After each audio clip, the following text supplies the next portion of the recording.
Hello and a warm welcome to a brand new episode of South Central with me, Jude Sunnit. This is India's first and only business news bulletin that puts the spotlight on South India with key news, business updates, boardroom action and interviews across the 5 southern states.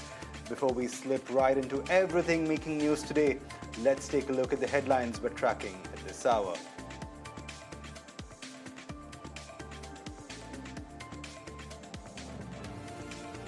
The TVS Motor Company records its highest ever quarterly sales of 15.44 lakh units, even as volumes rise 27% year-on-year. EV sales alone total to 1.06 lakh units in the quarter, a 40% growth year-on-year.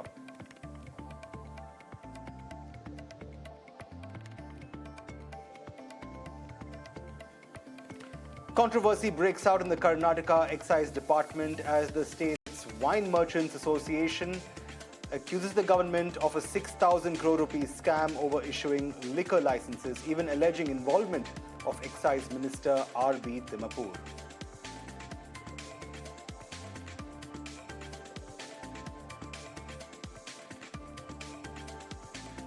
Hindustan Aeronautics Limited eyes a big-ticket production diversification plan. Chairman and Managing Director D.K. Sunil tells ET Now that the company is planning a foray into civil aviation, starting with a commuter aircraft.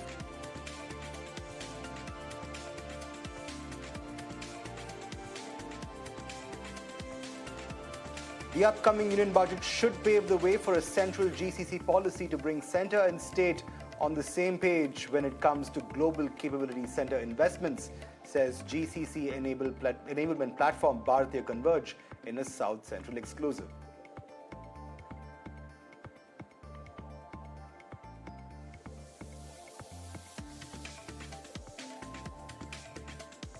Just days after being inducted into the NDA in Tamil Nadu, senior AMMK leader and former Jayalalitha confidant TTV Dinakaran says he will not contest the 2026 Assembly polls and work to support party cadres instead.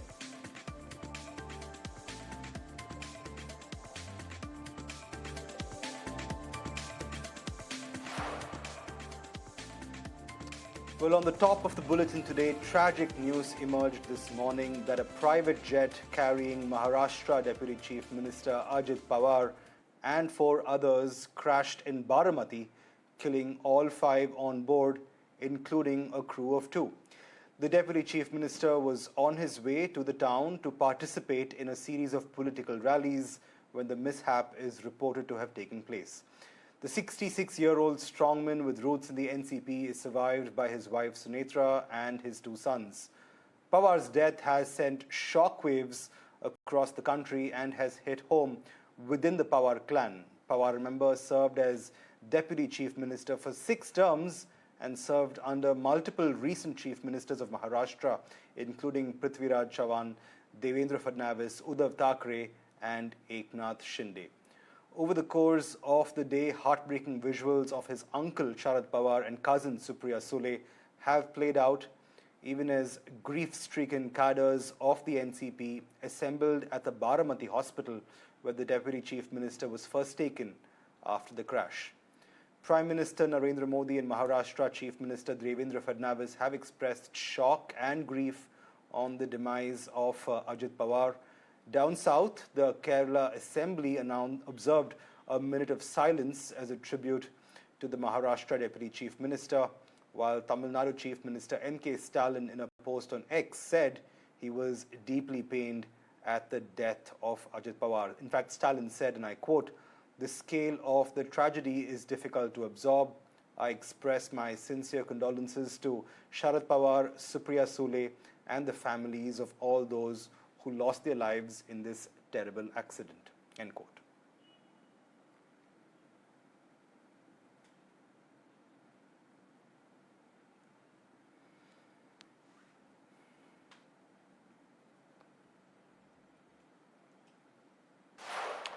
Well, shifting focus now to some corporate news. TVS Motor Company has recorded its strongest ever quarterly performance in Q3 of FY26.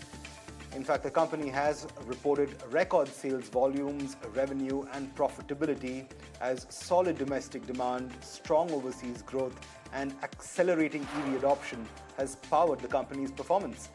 TVS Motor Company's operating revenues zoomed ahead to a 37% year-on-year growth, ending the quarter at 12,476 crore rupees, while TVS itself recorded sales of 15.44 lakh units, which translated to a 27% growth in sales volumes year-on-year. In fact, EV sales alone totaled to 1.06 lakh units, which again was a 40% growth year-on-year. In fact, the company's EBITDA margins expanded to a record 13.1% on the back of improved operating leverage and a healthy product mix.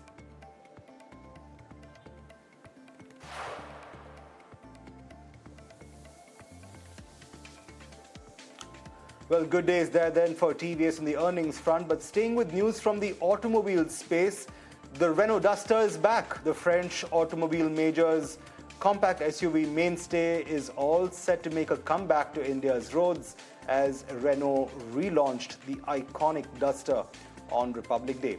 In fact, the launch is significant for Renault as it comes on the back of the company's stated targets to take its market share in India from less than 1% today to between 3 and 5% by 2030. In an exclusive chat with ET Now, CEO of the Renault brand Fabrice Camboulive told me that the company's market expansion in India will come on the back of the Duster, the Kiger and the Triber, all of which will be made in Renault's Chennai facility. He also said that the India-EU FTA provides an opportunity for the company to explore exports of engines and engine parts to Europe from Chennai. Here's a slice of that conversation.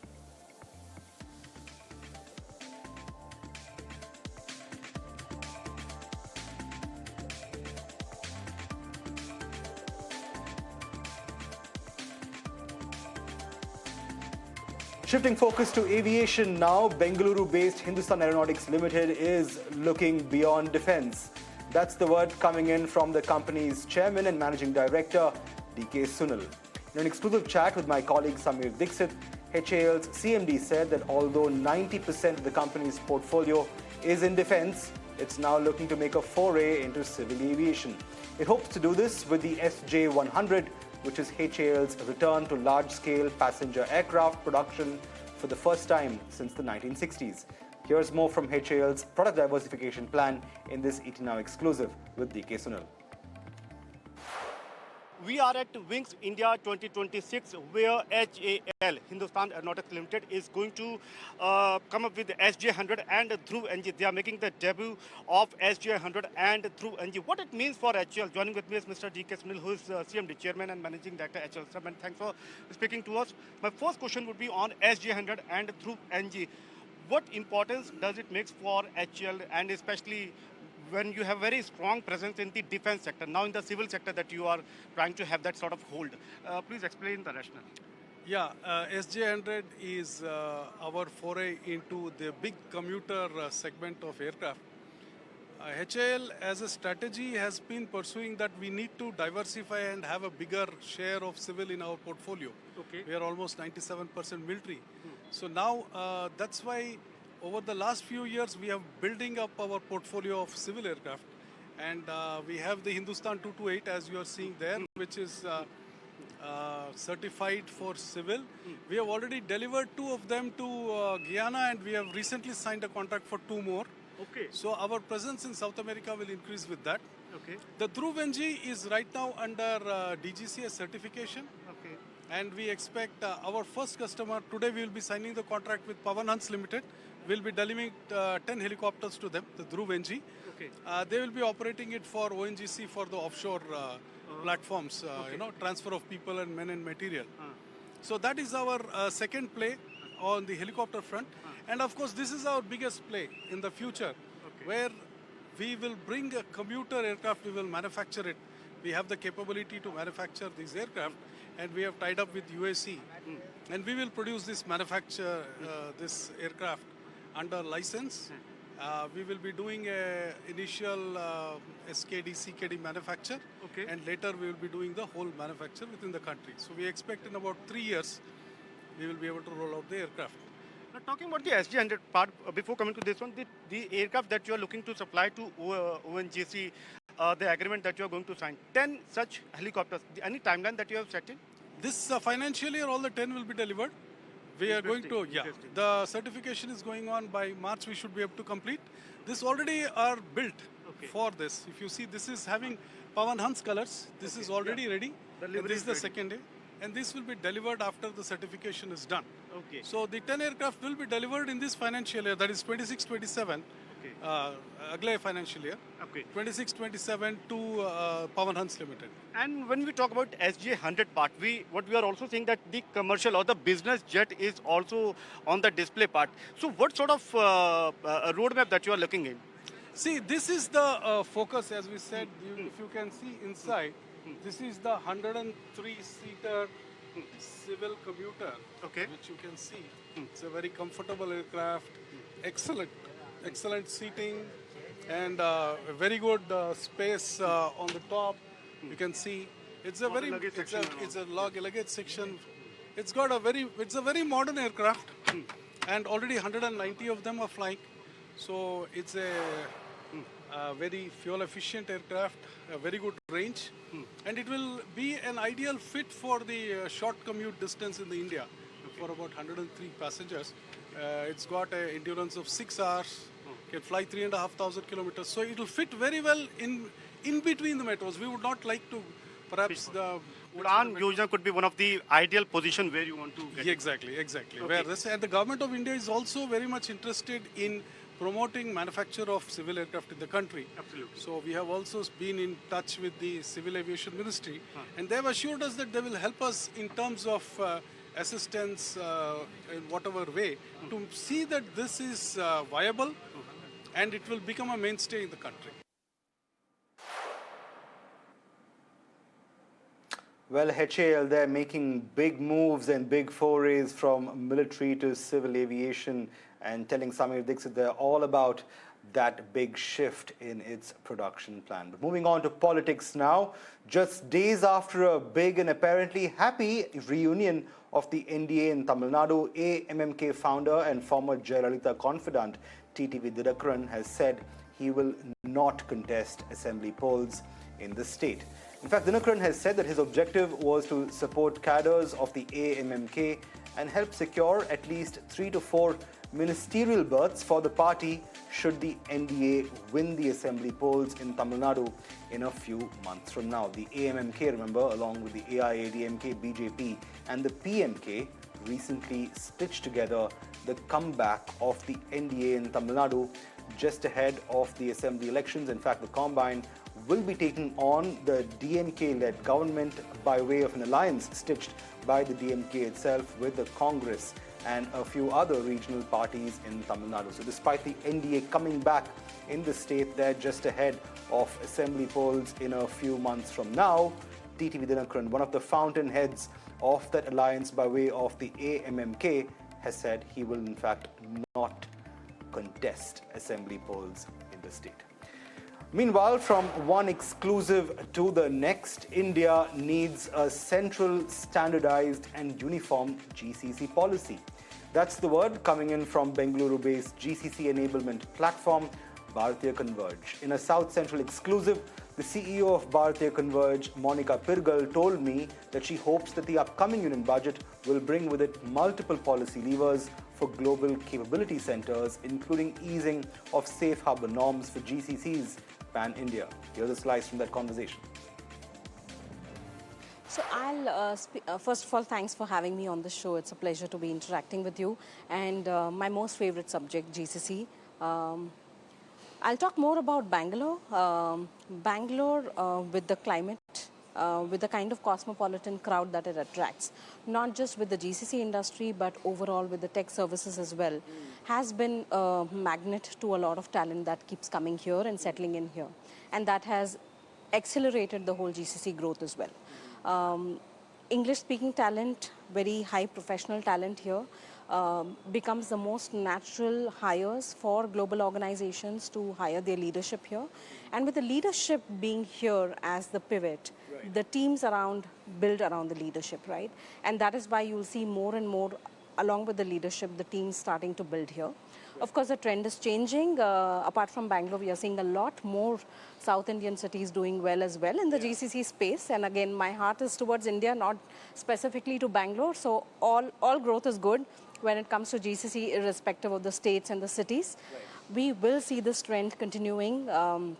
We know that about 70 plus billion dollars is being driven out of the GCC as revenues. But by 2030, the forecast is that we will have close to 150 billion to 200 billion revenues coming out of the GCC. And where will that growth come from? That's going to come from Bangalore as a leader, and of course many other states along with the tier 2 and the tier 3 cities following soon and not being left behind. Absolutely. In fact, you almost answered my next question in terms of what the outlook is going to be like on the GCC front. But even as we're seeing more than just a doubling of that number to, like you said, $150 billion, I'm just curious, in terms of where you go from here in terms of real estate and the absorption therein and thereof, do you see grade A office spaces in a city like Bengaluru, no less, or even others like Hyderabad and Chennai? All three South Indian cities occupy 50% of India's GCC absorption. Is the supply side all taken care of so as to support this optimistic and forward-looking outlook that you have on the GCC front? Do you have the right supply? So as much as people, use the whole infrastructure issue negatively, I would say that the more infrastructure issue you have, the underlying tone is that the city is growing and has the right talent, the right ecosystem for industries to develop here. So let's use infrastructure in the positive note in this particular interaction. Bangalore, Hyderabad, I think have done really well in the GCC space. And with more GCCs coming in, obviously we are going to have infrastructure issues. I don't think our cities were built initially to cater to this kind of a, industry growth or exponential growth. So we are catching up, right? A lot of cities are still catching up, and we will get there. And that is why we see that the tier 2 and the tier 3 cities really cropping up and partnering like a hub and spoke model. So where you have a Bangalore where leadership will continue to stay for obvious reasons with, the quality of talent and, the pedigree from the pedigree of colleges and universities people come from and decide to stay back here. The hub and spoke model then supports, Bangalore will get supported by a Mysore or, by extended cities in and around Bangalore. And the same thing will apply for places like a Hyderabad or a Chennai or, other tier 1 cities. What kind of occupancy levels then do you see arising out of the forward-looking projections that a lot of folks in real estate have? I know for a fact that a number of GCCs here have an occupancy that's over 98%. So a lot of the grade A office spaces that have been built today are well and truly occupied. And I'm also told by multiple real estate analysts and consultants that 60% of inventory in the pipeline is already pre-committed. Yes, so going forward, how do you see occupancy and pipelines actually shape up as far as the GCC segment goes? Yeah, I'm going to speak on behalf of my real estate counterparts within the Bhartiya Group. Grade A offices are certainly in demand because we have to realize that we are catering to the multinational companies, right? And they want to give the best experience. They want to give the same experience like a home office or a headquartered office in an offshore location like India. So they don't mind spending the money, so they will still come to grade A builders and grade A kind of facilities where the experience for the employees is as good as the headquarters, which helps in talent retention as well, of course with talent attraction too. So grade A offices will see a lot of occupancy and will continue more occupancy also with the affiliate industries, right? Every industry or services which are going to feed into the GCCs will also want to be in and around the GCCs. So it's all looking up, I would say. Absolutely, and that also says a lot about the ecosystem that you're seeing emerging out of Bengaluru itself. And so going forward itself, even as you're seeing a lot of healthy inflow of both grade A office spaces and occupancy levels, by virtue of that also going up, what are the key growth levers that you foresee could actually help more occupiers, more GCC names from India and Global Inc. to actually come about and set up shop here. Where do you see the growth drivers insofar as the GCC space is concerned? When you say growth drivers, you mean which cities or In within the Bengaluru city? and the South Indian cities, what do you think will work in terms of growth having, getting on the fast lane? Yeah, so I think so far over the past 5 to 6 years, the growth that we have seen in the GCC space has been in the right direction. But having said that, we have more competition. We have, the whole talent landscape in GCC is changing. When we started off GCCs, it was more about cost, right? But now it's all about, AI-driven operations. It's about having digital R&D, capabilities and things like that. Deeper tech penetration and innovation. So with that, what's going to happen is for the growth to sustain, we will have to obviously have that kind of talent, skill talent, to be skilled talent. And those are some of the things which I'm going to talk later in our conversation of what I expect in the budget. But the talent is the key. In GCC, two main levers is, do you have the right offices? Do you have the right talent? Right. Cities like Bangalore, Hyderabad and many other tier 1 cities are catering to that need. When you have the right atmosphere and the right offices, grade A offices which we just spoke about, and if the government and the academic institutions can supply the right kind of talent in line with what is the need of the world today, digital, AI, transformation and stuff like that, we will definitely see this going, better and better. Absolutely, and you couldn't have said it better. It's in fact a new chapter in a sense for GCCs, given the AI influx and the R&D push that we've begun seeing, not only in these parts but across the country as well. And that brings me to my next question. The union budget is well and truly upon us. Yes. As a GCC player, what would that wish list be like? What do you expect or look forward to from the finance minister with regard to budgetary announcements this year that could help the sector move forward?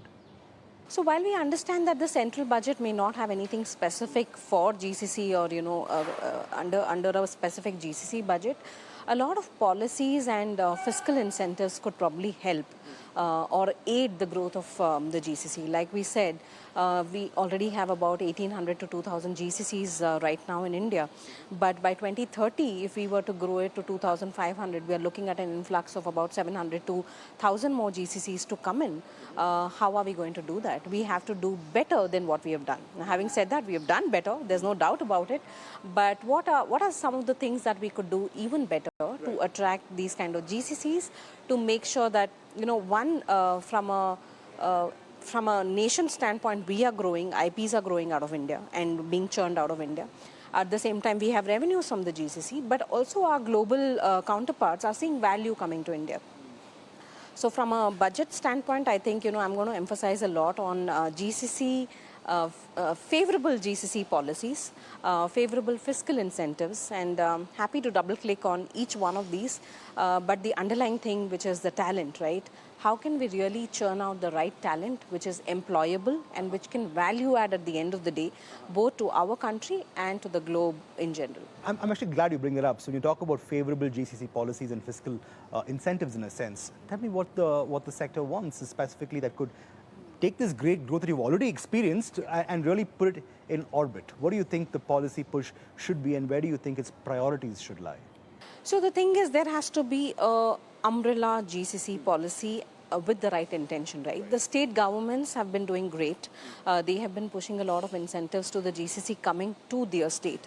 But I think it's time that we make it an India narrative than a state narrative. Right. And that is why each of the states should be aligned. Each of the state policies have to be aligned with the GCC policy.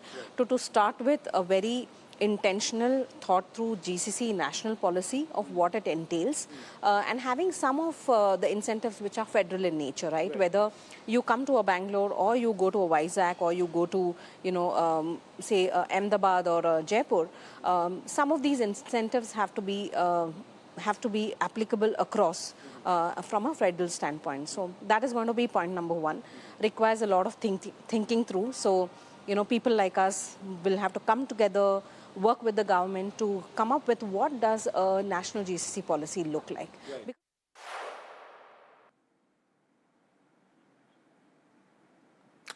Well, staying with Karnataka, a controversy has broken out in the state with the Karnataka Wine Merchants Association alleging a 6,000 crore rupees scam in the state's excise department. The association has accused the excise department, including Excise Minister R.B. Timapur, of taking bribes to issue CL7 licenses for bars across the state.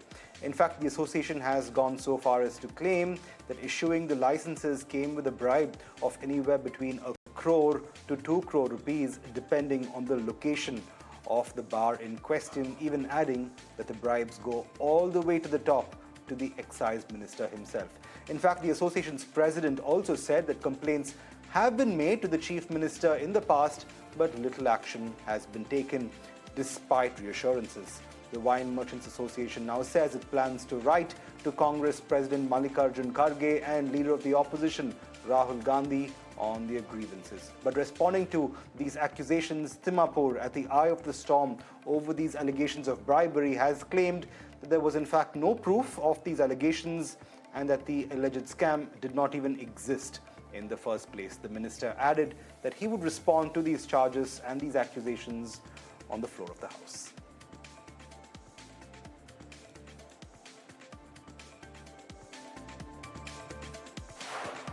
Well, with that, it's a wrap on this edition of South Central. Thanks so much for watching.